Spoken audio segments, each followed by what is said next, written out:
निटरा में सुरक्षात्मक वस्त्रों में नवाचार पर एक दिवसीय राष्ट्रीय सम्मेलन का भव्य आयोजन, मिल्कवीड तकनीक ने खींचा ध्यान। सुरक्षात्मक वस्त्रों में नवाचार विषय पर एक दिवसीय राष्ट्रीय सम्मेलन का भव्य आयोजन किया गया। इस महत्वपूर्ण सम्मेलन का उद्घाटन मुख्य अतिथि गिरिराज सिंह, कैबिनेट वस्त्र मंत्री, भारत सरकार एवं विशिष्ट अतिथि राकेश सचान, कैबिनेट मंत्री खादी एवं ग्रामोद्योग, रेशम उद्योग, हथकरघा एवं वस्त्र, उत्तर प्रदेश सरकार द्वारा विधिवत दीप प्रज्वलन कर किया गया।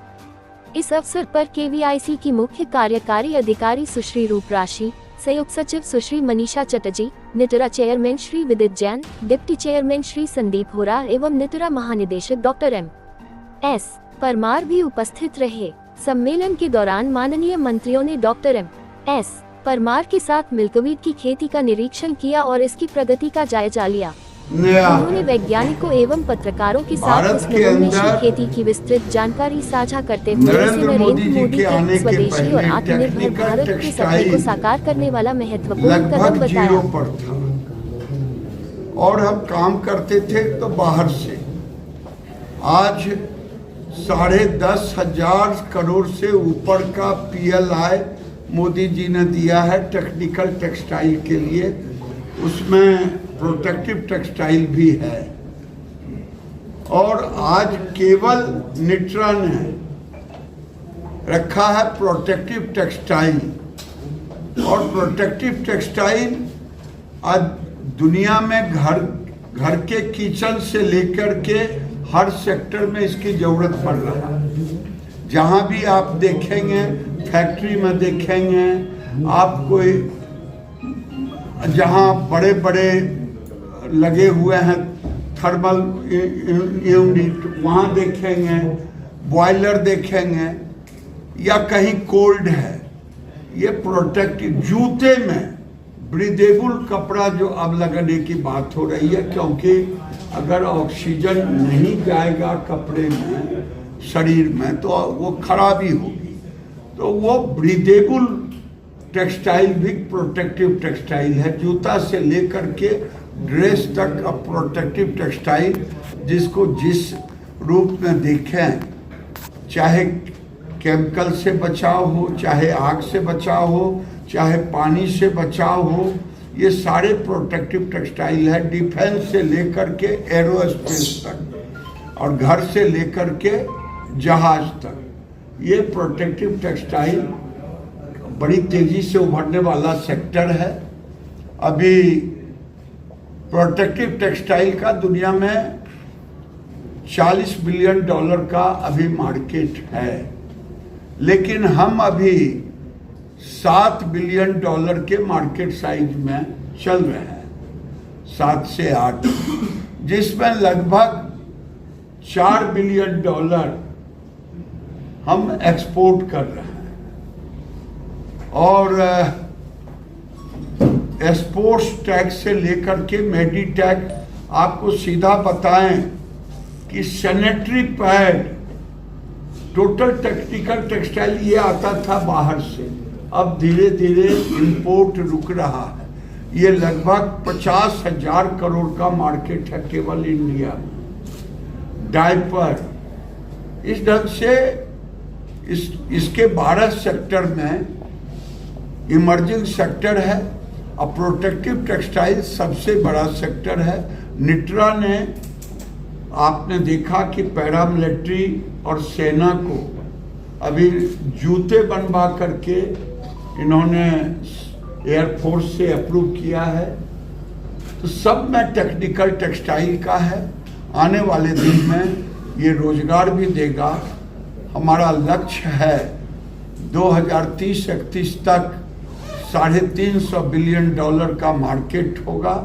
$100 बिलियन हम एक्सपोर्ट करेंगे और उसके साथ हमको 23 से 25 मिलियन टन फाइबर की जरूरत होगी, नेचुरल हो या सिंथेटिक हो, विस्कोस हो।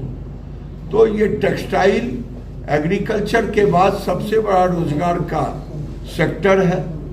हमने यूपीए कार्यकाल में केवल 50 लाख भी मशीन नहीं इंपोर्ट किया था, स्टिचिंग लेदर से लेके गारमेंट सारे मोदी जी के कार्यकाल में 2 करोड़ से ऊपर हुआ। एक मशीन पर 1.7 लोग काम करते हैं और जो रिप्लेस हुआ या बढ़ाए लगभग 5 करोड़ लोगों को 14 से लेकर के 25 तक केवल एक सेक्टर में लोग काम करना शुरू किए हैं। 14 से 25 तक ये एक लोगों को रोजगार देने वाला है। अभी न्यू एज फाइबर हमने इंट्रोड्यूस किया है, दुनिया चाह रहा है, खास करके यूरोप तो 20% रिसाइकिल मिलाता है। 100% उसने कहा है सस्टेनेबल फाइबर वही होगा जो रिसाइकिल होगा या नेचुरल होगा। तो भारत सरकार ने न्यू एज फाइबर नाम दिया है, जिसमें मिल्क बीड होगा, आकान कहते हैं, जिसमें रेमी है, जिसमें शीशल है, जिसमें लीलन है, जिसमें बांस का नेचुरल मैकेनिकल फाइबर है, बनाना फाइबर है, नेटल फाइबर है, हेम्प फाइबर है।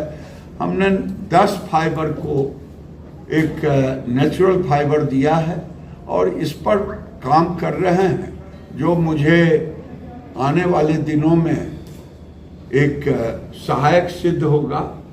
और ये मिल्क बीड सबसे सुपर हिट, क्योंकि दुनिया में कोई मिल्क बीड पे फाइबर नहीं। हमने इंडस्ट्री के साथ मिल करके, चाहे जूता का इंडस्ट्री हो, चाहे सॉक्स का इंडस्ट्री हो, चाहे वुलन का इंडस्ट्री हो, चाहे वेल स्पन जैसे रेजाई एक्सपोर्ट करते हैं उनका हो, ये -30 तक ये काम करता है। इसको हमने एक्सपेरिमेंट किया है, बाहर ले गए हैं कपड़े बना करके।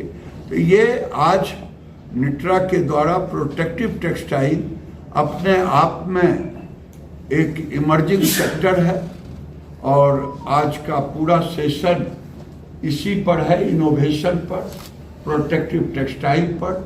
ये हम उसको अचीव करेंगे, यही मेरा।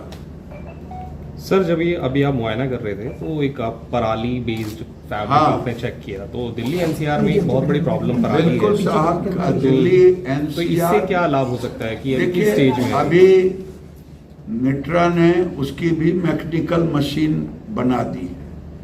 अभी तक पराली को लोग बायो सीएनजी पर भी काम कर रहे थे और अन्य सेक्टर में कर रहे थे, लेकिन हमें बताया गया है कि 25 से 30% उसमें फाइबर निकल रहा है। ये जब मशीन मेरा हो जाएगा ऑटोमेशन में, तब ये आने वाले दिन में, वैसे नॉर्थ इंडिया के कई राज्य में ये फॉडर के काम में आता है, लेकिन हरियाणा और पंजाब में फॉडर की जो मैकेनिकल खेती होती है वहाँ लोग इसे जलाते थे। लेकिन अब एक नया सेक्टर उभर के आया है टेक्सटाइल के सेक्टर में, फाइबर। ये आने वाले दिन में एक इमर्जिंग सेक्टर। सर, अभी इनिशियली किस यूज में लग रहा है, मतलब फाइबर किस तरीके का अभी जो इनिशियल ट्रायल्स हो रहे हैं, मतलब किस तरीके में यूज आ सकता है? ये आप देखा होगा, इसके डेनिम बनेंगे, शर्ट बनेंगे, इसके कई वस्त्र उपयोग में आएगा, वेरिएबल होगा ये एकदम। जैसे अन्य चीजों का बनता है कपड़ा, उसी तरह से ये भी बनेगा। ये भी न्यू एज फाइबर में आएगा, क्योंकि ये मैकेनिकल ऑटोमेशन में जाएंगे, उसकी मशीन बना देंगे, तो स्वाभाविक है कि किसी एंटरप्रेन्योर के लिए। सर, मिल्क बीड जैसी स्टेज में आने में इसे कितना टाइम लगेगा? अभी कोई टाइम नहीं लगेगा। इस बार लक्ष्य है, पिछले साल केवल 3 से 4 टन हमने किया था। अब मध्य प्रदेश और राजस्थान 2 से प्रोक्योर करने का, क्योंकि इन दोनों स्टेट में बीड के रूप में बहुत है। अभी एक एमओयू इन्होंने किया है, जो पिछले वर्ष हमें 3 टन फाइबर दे दिया था। बहुत लेकिन हमारे पास उस समय कुछ अभाव था अवेयरनेस का। तो इस बार हम, ऐसे वो तो कह रहे हैं कि 200 टन दूंगा, लेकिन 50 टन का हमने लक्ष्य रखा है कि 50 टन होगा तो ये कॉमर्शियल में चला जाएगा, वुलन के साथ, सिल्क के साथ। और सबसे बड़ा है थर्मोक्लो, इसका कहा पश्मीना से पतला है और वुलन से गर्म, तो स्वाभाविक है। और किसान को मिनिमम 1.5 लाख रुपए एकड़ देगा, एक बार लगाएगा तो 10 साल तक ये काटेगा। तो ये एक इमर्जिंग एग्रीकल्चर सेक्टर का। तक पर कब तक आने की उम्मीद है? हाँ, एग्रीकल्चर तक आने की कब तक उम्मीद है? आ गया है 12 एकड़ तो इसी इंस्टीट्यूट में लगा हुआ।